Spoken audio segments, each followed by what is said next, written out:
Bienvenue à tous pour ce maquillage Halloween.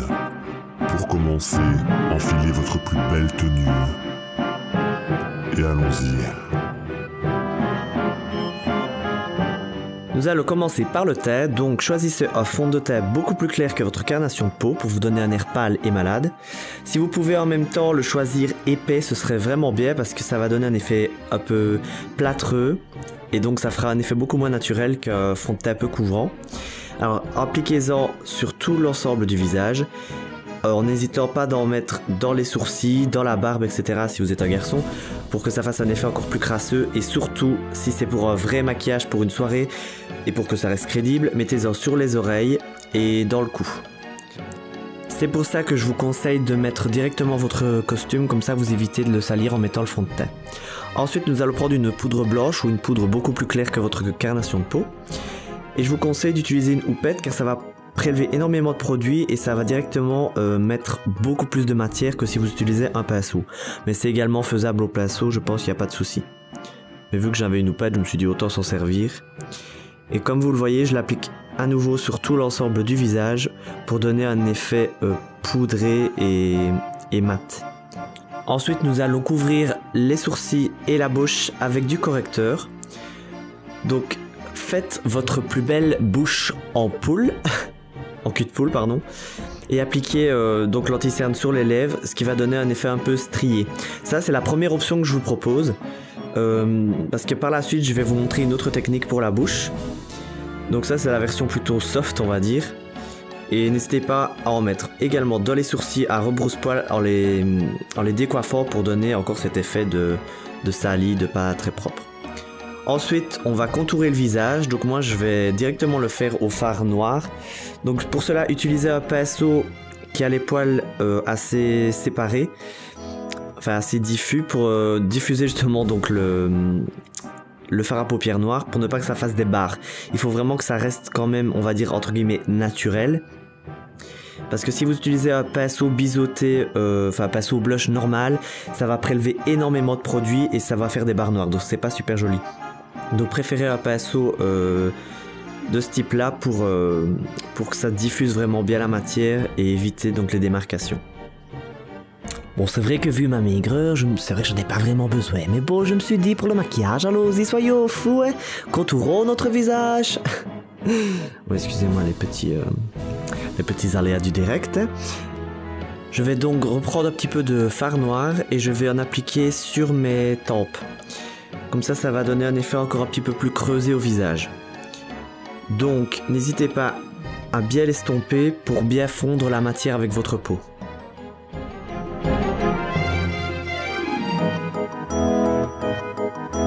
Avec un plus petit pinceau, reprenez du fard noir et appliquez-en au niveau des zones sombres du visage, donc c'est-à-dire là où il y a des ombres.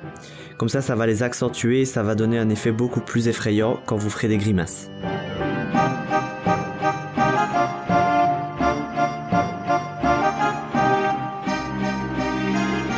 Nous allons commencer le travail des yeux qui sera le plus important.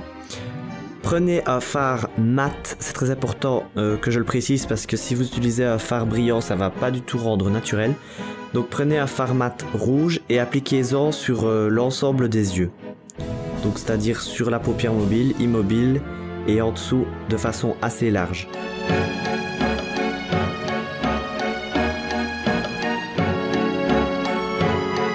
Ensuite par-dessus nous allons appliquer un violet ou un mauve qui va donner un effet encore plus malade.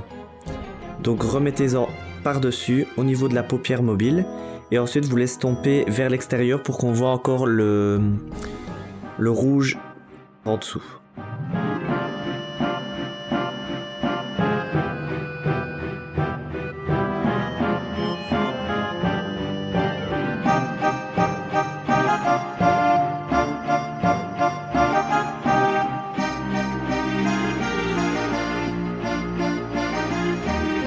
Pour encore accentuer le côté malade et mort, prélevez un fard noir et appliquez-en uniquement sur la paupière mobile.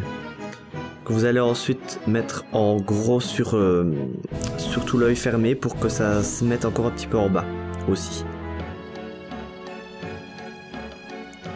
N'hésitez pas ensuite avec le même pinceau à renforcer les ombres que vous aviez creusées auparavant. Comme ça fera un effet beaucoup plus, entre guillemets, naturel que juste du noir. Vu qu'il y a encore du rouge et du violet dans le pinceau, ça fera beaucoup plus naturel que des ombres totalement noires. Ensuite, avec un pinceau biseauté, je vais prélever à nouveau la couleur rouge mat et l'appliquer sous mon ras de cils et en appliquer également dans la muqueuse. Alors faites très attention de ne pas vous en remettre dans l'œil parce que c'est très désagréable. Et comme ça va renforcer l'effet malade et mort.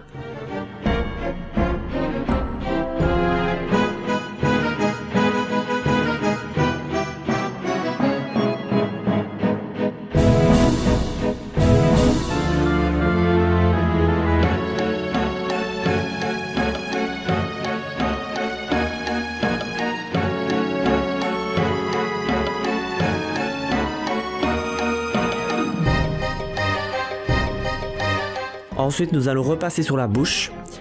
Alors, c'est là qu'intervient ma deuxième proposition. Donc, pour donner un effet encore plus flippant et dégoûtant au maquillage, utilisez un col noir, appliquez-en sur la lèvre supérieure et inférieure, en descendant légèrement sur les coins. Et ce que vous allez faire, donc, c'est l'appliquer comme un rouge à lèvres. Donc, mettez-en une certaine couche pour que ce soit bien opaque. Et ensuite, reprenez le pinceau avec lequel vous aviez mis l'anti-cerne sur les sourcils, donc sur les lèvres, pour donner un effet beaucoup plus naturel que des barres noires, on va dire encore. Donc pour fondre le col sur les lèvres. N'hésitez pas à en remettre un petit peu à l'intérieur parce que si vous avez genre les lèvres à l'intérieur toutes roses et juste les lèvres noires, ça le fait pas trop. Donc n'hésitez pas à faire une petite moue et d'appliquer donc le pinceau anti-cerne dessus pour un effet encore plus naturel et beaucoup plus en profondeur. Ensuite, nous allons prendre du faux sang. Donc je vous donnerai le lien pour comment faire du faux sang qu'Amy Makeup Pro a fait. Ici, j'utilise du faux sang artificiel de chez Makeup Forever, la version liquide, à l'aide d'un gros pinceau et je l'applique petit à petit au niveau de ma bouche. Donc n'hésitez pas à en mettre à l'intérieur pour donner un effet encore plus naturel, comme si vraiment le zombie venait de manger, et comme si ça dégoulinait de partout. Donc j'en ai mis d'abord au pinceau, mais je voyais que c'était vraiment pas assez rapide pour moi, donc j'ai directement pris le petit pot et allons-y, on y va, on a beau à manger là, j'en ai vraiment mis partout. Et là il y a l'effet vraiment dégueulasse. Reprenez le faux sang et vous allez concentrer le produit sur le bout de vos doigts pour vous l'appliquer sur le visage, ce qui donnera un effet entre guillemets de bagarre, comme si la personne que vous aviez essayé de manger s'était débattue. Ensuite pour les dents, ce que vous allez faire, c'est reprendre le col noir en fait et l'appliquer sur vos dents. Et j'ai testé et il n'y a aucun souci, ça ne part pas. Sauf évidemment si vous commencez à lécher vos babines, mais normalement si vous buvez ou mangez, il n'y a pas de souci, ça reste.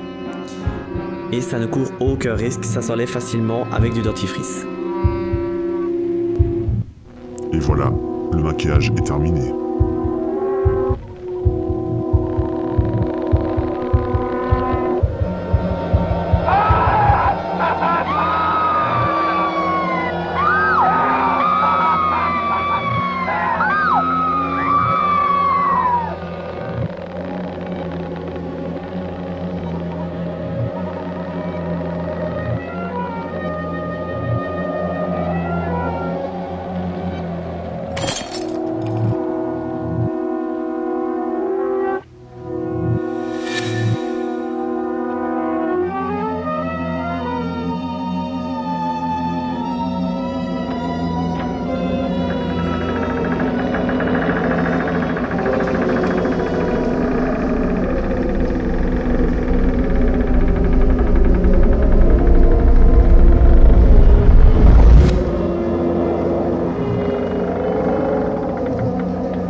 Abonne-toi à la chaîne si tu oses.